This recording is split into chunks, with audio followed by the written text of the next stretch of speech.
જય દ્વારકાધીશ. શ્રી કૃષ્ણની મથુરા યાત્રા અને કંસવધ ભાગ નંબર 5.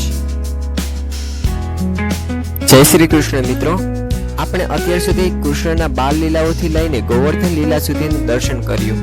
આજના ભાગમાં આપણે કૃષ્ણની મથુરા યાત્રા અને કંસના અહંકાર અંતની અમર કથા જોઈશું. પહેલું, અક્રૂરનું આગમન. કંસે જ્યારે જાણ્યું કે દેવકીનો પુત્ર જીવિત છે, તેણે કૃષ્ણ અને બલરામને મથુરામાં બોલાવ્યા. અક્રૂરને દ્વારિકામાં બોલાવવામાં આવ્યો, પણ અક્રૂર કૃષ્ણ ભક્ત હતા. જ્યારે તેઓ ગોકુલ આવ્યા ત્યારે યશોદા અને નંદ બાબાના ઘણા દુઃખી થયા કે હવે કાન્હા આગળથી સાથે નહીં રહે.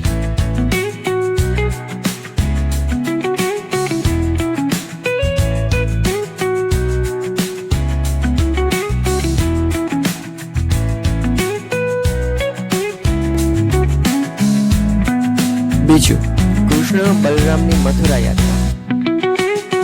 શ્રેણીઓ, રાવણના માર્ગો અને યમુનાની લહેર વચ્ચે કૃષ્ણ બલરામ મથુરા જવા રવાના. મથુરા પહોંચતા જ તેમણે એક દર્પી ધોબીનો અહંકાર તોડ્યો અને એક વૃત્તિપ્રેમી નાઈને આશીર્વાદ આપ્યો. મથુરામાં સૌ કોઈ કૃષ્ણના રૂપ અને શૌર્યથી મંત્રમુગ્ધ થઈ ગયા.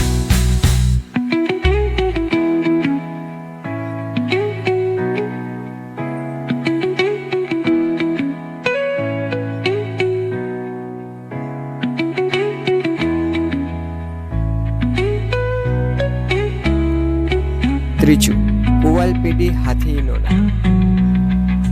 મથુરા દ્વારા કંસે કૃષ્ણને મારવા માટે એક વિશાળ હાથીને મુક્ત કર્યો. તેમનું નામ હતું કુવાલિયાપીડી. કૃષ્ણએ તેને સૂંઢ પકડીને જમીન પર પટકાર્યો અને તેનો અંત કર્યો. આ દ્રષ્ટાંત જોઈને લોકો દંગ રહી ગયા કે આ કોઈ સામાન્ય બાળક નથી.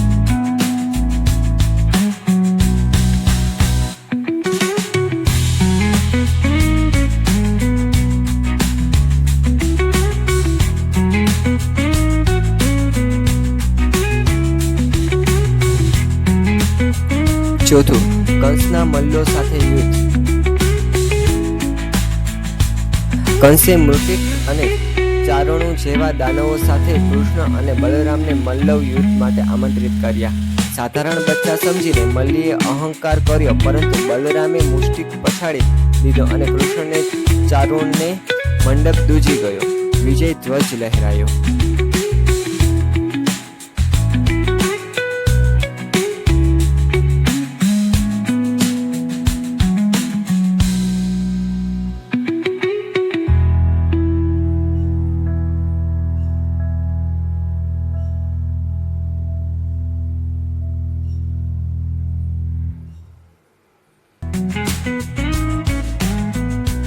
પાંચમું, કંસવધ અને ધરા રાજ્યની સ્થાપના.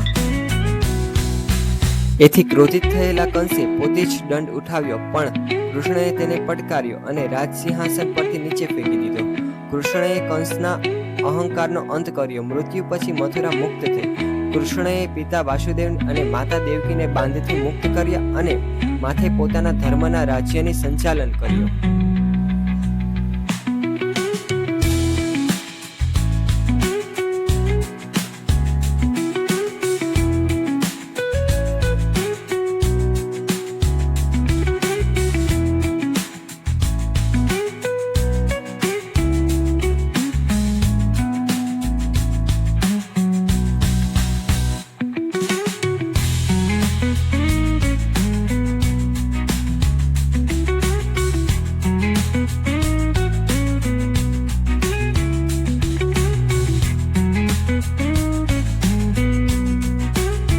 ભગવાન કૃષ્ણનું બાળપણનું માત્ર લીલાઓથી નહીં, પણ ધર્મની સ્થાપના અને અધર્મના નાશથી ભરેલું છે. તેમની દરેક પગલીએ જીવનમાં જ્ઞાન, શૂરવીરતા અને ભક્તિનો પાઠ આપે છે. જો વિડીયો ગમ્યો હોય તો લાઈક કરો, કોમેન્ટ કરો અને જય દ્વારકાધીશ ઓફિશિયલને સબસ્ક્રાઇબ કરવાનું ભૂલતા નહીં. રાધે રાધે.